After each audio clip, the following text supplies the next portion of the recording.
My name is Andrew Simpson. I'm a tribute actor, singer and all-round entertainer. I basically perform shows from Dame Edna, Boy George and Frankenfurter. But I wanted to entertain people from quite an early age, so my parents enrolled me in Helen O'Grady's Drama Academy. You're gonna ask me to leave? You're gonna ask me to leave? It's a fucking joke.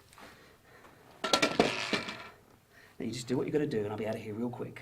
Come on. What do you want? I've never written a full hour-long show before. This was a first for me. Basically, I usually write my own lyrics, my own music. That's kind of where this started. I made this character up and I wanted to showcase this person, and I thought the best way is to actually write a full show with the music and try it out at a place like Fringe, where you can actually experiment and test the waters to see if, number one, the character works, if the show's interesting enough, if people are going to want to see this sort of thing. Kitty Claxton is a person that is many people that I've come across in the industry.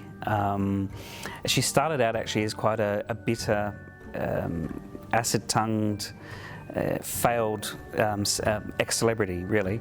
And she's actually evolved into a really nice person, which is strange because I've workshopped it many different ways.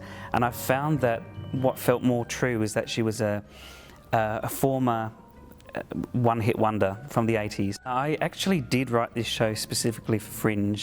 Did a lot of reading about Fringe to start with to find out what the criteria was.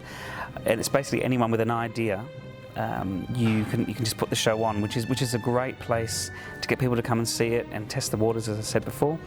I think other than that, for me, I would think that I would hire a venue, a very small hall, get a small audience, which means minimal advertising, so the cost will be quite low. The point is just to get it out there. It's no good sitting in your head with an idea and just revolving that each week. You've actually got to get out there and do it.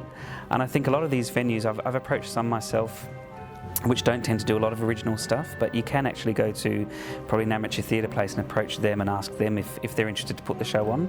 But other than that, I think even filming excerpts of your show and putting it on YouTube and getting people's feedback. We need to see Kitty, we just want one interview. Hello! Hello! Now, f*** off! Oh, okay. The biggest thing I learned was to keep focus on your ideas and your vision, because you can get very easily swayed from night to night appearing at Fringe, because how the audience respond. So one night the audience might laugh at a certain amount of jokes or get into a certain amount of songs. The next night can be completely different. I think the most useful advice is to have a vision and don't stray from that vision, no matter what people may say to you, whether it's a positive thing or a negative thing. You've got to keep that actual vision of what you started out doing in the first place. And I think just getting out there and actually doing it, and as I say, hiring a place, showing people what you do, putting it online, putting it on Facebook, showing people actually what you've written, and finding out whether people want to see more of this character or more of this show, and just keep that focus there and just do it. Yeah, my name's Craig Clark. I've been working in the industry since I was about 18 years old, so it's been a while. Kind of stumbled onto it by mistake one day when I was at a pub, and some of my friends dared me to get up and have a sing, and I got up there and belted some tunes out, and from then on, it's just what I wanted to do. Miss Kitty, if she only knew how much I loved her. From that very first moment I met her back in the late 70s, she was auditioning for my quartet, the Clapton's Quartet. So since then, I started off doing a Meatloaf tribute around Perth, which was vocally is very difficult, but enjoyed it. And then from there, I had an opportunity to start in a Blues Brothers tribute show, which has been economically very good, and dancing and stuff like that, and performing at very prestigious events. And then I'm also working on my own show at the moment, Musical Mimicry, which is pretty much where I take you through the years of music from the 50s all the way up to now, and I imitate the artists.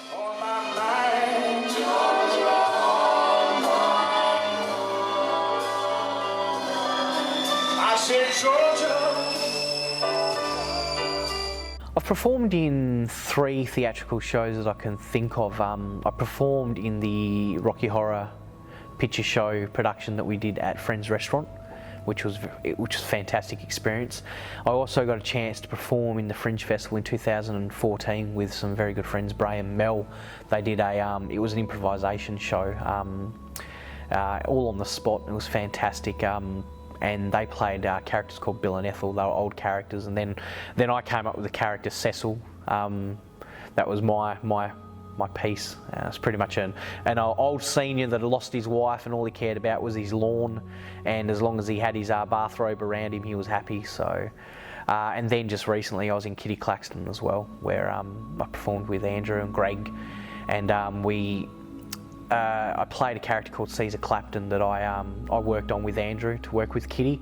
And Caesar Clapton was pretty much a record producer or manager, whatever you want to call him. And I won't give up this race. Kitty, can you hear me?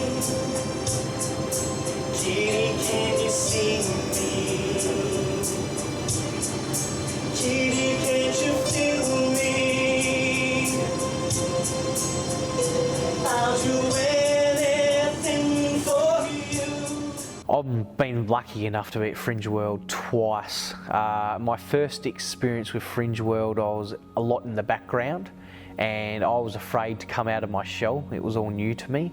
But with the second experience working with Andrew and Greg with the Kitty Claxton show, I had a bit more hands-on stuff with it. So the experience is fantastic. It's amazing. You really need to put your heart and soul into it, and expect to get tired, expect to have a bit of pressure put on you, and you'd be silly if you didn't expect to have that. You have to work hard to do it. Put some money aside. I'll give you some recommendations. Put some money aside, spend as much as you can on marketing, get yourself out there, put some videos on YouTube, get some posters out, do as much as you can. The biggest tip I can give anyone going into Fringe is just read the paperwork as much as you can, read over and over and over again. As long as you read everything and select everything that you want correctly, you shouldn't have any problems. After all, it is your show, but you just got to try and get Fringe on your side. I'm Greg Pereira. I'm an actor and an entertainer. I studied acting back in the 90s, and I did a lot of theatre around the repertory theatre places around Perth. I was also lucky enough to be asked by my friend Andrew Simpson, who had wrote a parody on the Rocky Horror Show called The Rocky Horror Freak Show. That was performed at Friends Restaurant. Got to work with Andrew and Craig. That was great fun, and was asked back recently when Andrew wrote a thing for Fringe, a musical for Fringe called the Kitty Claxton Show. And I got to be in that, and I've also been in some commercials, television commercials, and some extras in some feature films. That I paid the broad to sing and sell? So let's see one of those commercials I asked for. So come on, let the little lady sell her ass off. The experience of Fringe World was fantastic. I had a great time. I got to work with two wonderful guys, with Andrew and Craig. We had a lot of laughs.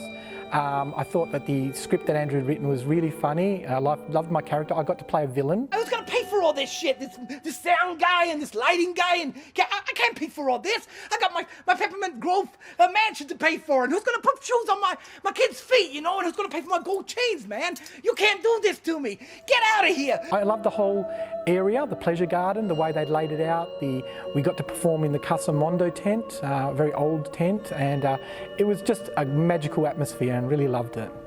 There were a few highs and lows. One of the highs was we got to sell out Kitty Claxton show on two consecutive nights. I think it was Friday and Saturday, totally sold out. It was a great feeling to know that we're in something and the audience were being part of it, and they were really, really good nights too. The audience really got behind us and supported it and had lots of laughs. The lows, there was one night that was a bit of a low. It was midweek.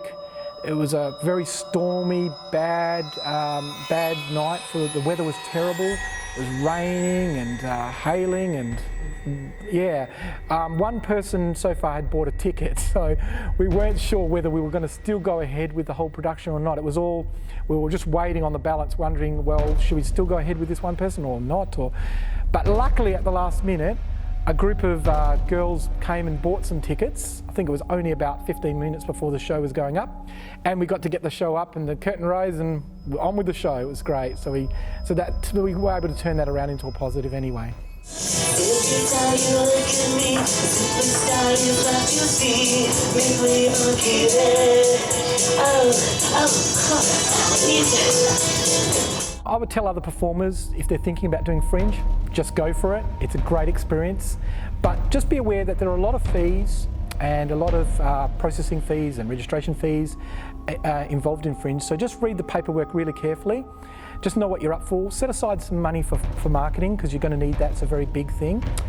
And you know, don't be discouraged by any late time slots. As new performers, we were given a very late time slot, but that's when Fringe comes alive, right at night time.